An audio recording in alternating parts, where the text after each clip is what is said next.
پیارے بچوں، جنگل میں ایک محنت کش سارا دن لکڑیوں کی تلاش میں گھومتا رہتا۔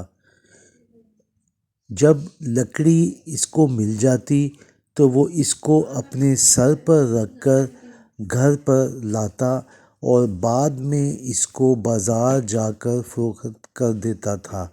اس طرح اس کے گھر کا خرچہ چلتا۔ محنت کش کا ایک بیٹا تھا جس کو وہ بڑا آدمی بنانا چاہتا تھا۔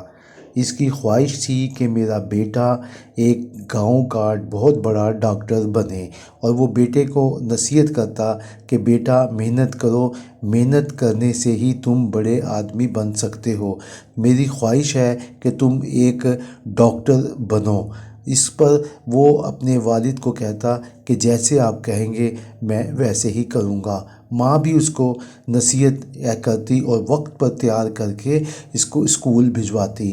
وہ پیدل اپنے اسکول جاتا اور تعلیم حاصل کرتا رہا۔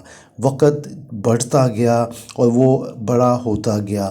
اسکول میں اس نے اچھی پوزیشن لینا شروع کر دی۔ جب اسکول میں امتحان ہوئے تو وہ پہلی پوزیشن لے کر کامیاب ہوا۔ اب اس کو اور شوق پیدا ہوا۔ اس نے اب رات کو جاگ کر بھی محنت کرنی شروع کر دی۔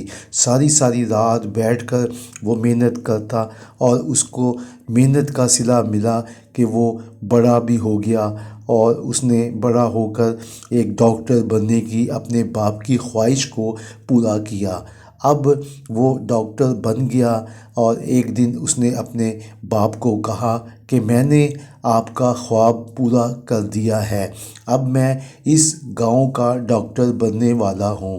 اور وہ ڈاکٹر بن گیا۔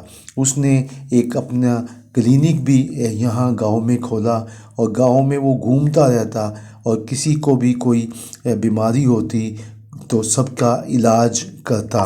اس طرح اس نے اپنی محنت کی اور اپنے باپ کا خواب پورا کیا۔ بچوں، اس کہانی سے ہمیں یہ سبق ملتا ہے کہ ہم محنت کریں گے تو اللہ تعالیٰ بھی ہماری مدد کرے گا۔